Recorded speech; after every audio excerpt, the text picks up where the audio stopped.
கிறிஸ்துவுக்குள் பிரியமான அன்பு உள்ளங்கள் யாவரையும் எனருமை ஆண்டவரும் உலக இரட்சகருமாகிய எம்பெருமான் இயேசு கிறிஸ்துவின் ஈடு இணையில்லா நாமத்தினாலே நான் உங்களை முதலாவது வாழ்த்துகிறேன்.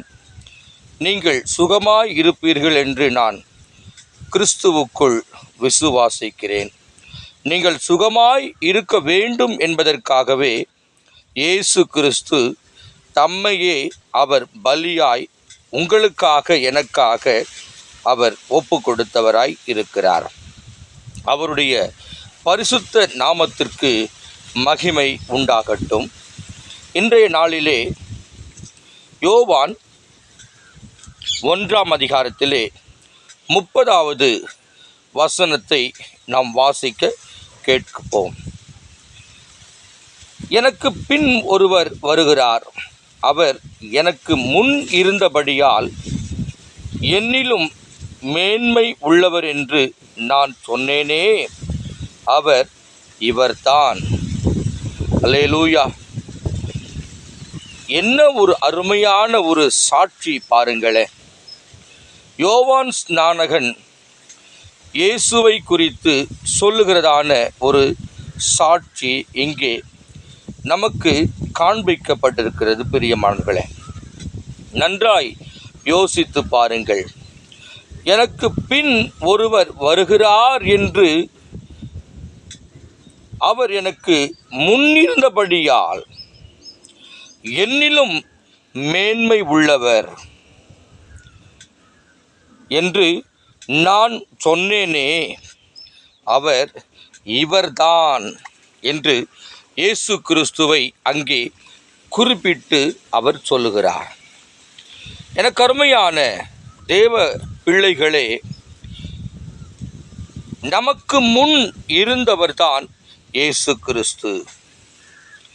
அப்போ நம்முடைய வாழ்க்கையிலே நாம் எவ்வளவு கஷ்டப்படுகிறோம், எவ்வளவு நஷ்டத்தை நாம் அனுபவித்து கொண்டிருக்கிறோம், எவ்வளவு பாடுகளின் மத்தியிலே நாம் இருக்கிறோம் என்பதை அவர் அறிந்து வைத்திருக்கிற தேவன். ஆனால் இக்கால பாடுகள் இனி நமக்கு வர முடியாது என்றுதான் வேத வசனம் நமக்கு ஆணித்தரமாய் சொல்லப்பட்டிருக்கிறது. ஏன்? அவர் சிலுவையிலே பிசாசினுடைய தலையை அவர் நசுக்கினபடியினாலே, நமக்கு விடுதலையை பெற்றுக் கொடுத்தபடியினாலே, நம்மிலும் அவர் மேன்மை உள்ளவர். அவருடைய மேன்மைக்கு ஈடு இணை இல்லை. பிரியமானவர்களே, அவர் மேன்மை உள்ளவராயிருக்கிறார். அப்படிப்பட்டவர் நம்முடைய தாழ்வுகளிலே நம்மை அவர் மேன்மைப்படுத்த சித்தமாயிருக்கிறார். நம்முடைய பிரயாசங்களின் மத்தியிலே நம்மை அவர் மேன்மைப்படுத்த விருப்பம் உள்ளவராயிருக்கிறார். நாம் எல்லாவற்றிலும் ஜெயிக்கிற பிள்ளைகளாய் நடந்து கொள்ள வேண்டும் என்பதற்காகவே அவர் மேன்மை உள்ளவராய் இருந்திருக்கிறார். பிரியமானவர்களே, ஆகையினாலே எதிர்காலத்தை குறித்து நீங்கள் கவலைப்பட அவசியம் இல்லை. எதிர்காலம் அவருடைய கரத்திலே கொடுத்து விடுங்கள். பரிசுத்த ஆவியானவரே, என்னுடைய வாழ்க்கையை உம்முடைய கரங்களிலே நான் கொடுக்கிறேன். ஏனென்றால் நீர் என்னிலும் மேன்மை உள்ளவர் ஆண்டவரே என்று அவரை நாம் முக்கியத்துவம் படுத்தும் பொழுது அவர் நமக்கு வேண்டியவைகளை எல்லாவற்றையும் அவர் செய்ய சித்தமுள்ளவராயிருக்கிறார். எவ்வளவு ஒரு அருமையான சாட்சி பாருங்களேன். அவருடைய பாத ரட்சையின் வாரை அவிழ்ப்பதற்கு கூட நான் பாத்திரன் அல்ல என்றுதான் யோவான் ஸ்நானகன் அங்கே குறிப்பிடுகிறார்.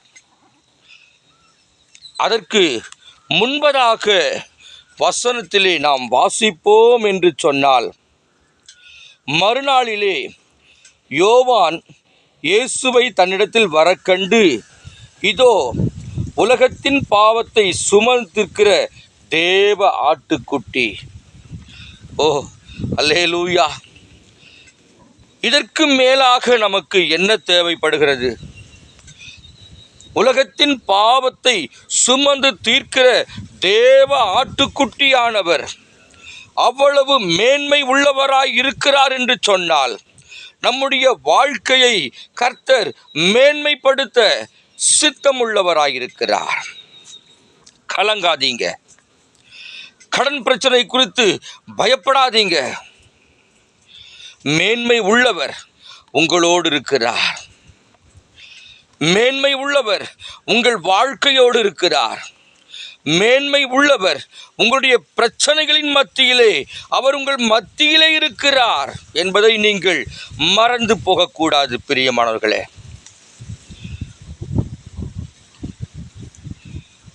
கர்த்தர் மேன்மை உள்ளவர்.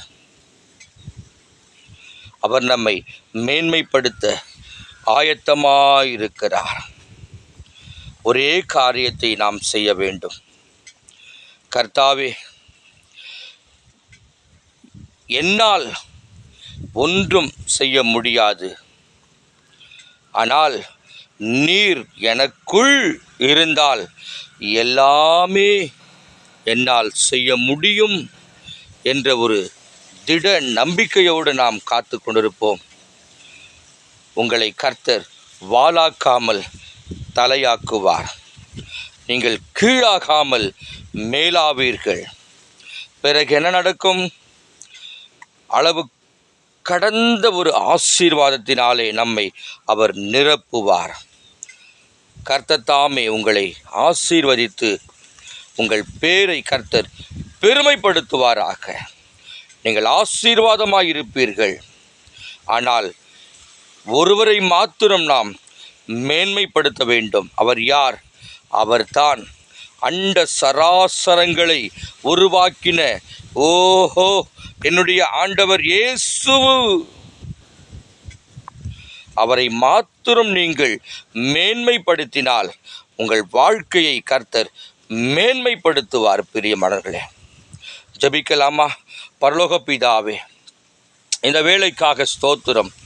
இயேசு கிறிஸ்துவின் நாமத்தினாலே அப்பா, இந்த உலகத்தில் இருப்பவனை காட்டிலும் எனக்குள் இருக்கிறவர் பெரியவர், நீர் மேன்மை உள்ளவர். ஆண்டவரே, எங்களுடைய வாழ்க்கையை உம்முடைய கரத்திலே ஒப்பு கொடுக்கிறேன். எங்களுடைய பிஸ்னஸை உம்முடைய கரத்திலே ஒப்பு கொடுக்கிறேன். எங்களுடைய வியாபாரத்தை உம்முடைய கரத்திலே ஒப்பு கொடுக்கிறேன். ஆவியானவர் நீர் ஆளுகை செய்வீராக. ஆசீர்வதியும். இதை கேட்கிற ஒவ்வொரு தேவ பிள்ளைகளை கர்த்தர் ஆசீர்வாதமாய் நடத்துவீராக. இயேசு கிறிஸ்துவின் நாமத்தினாலே வேண்டுகிறோம் நல்ல பிதாவே. ஆமேன், ஆமேன்.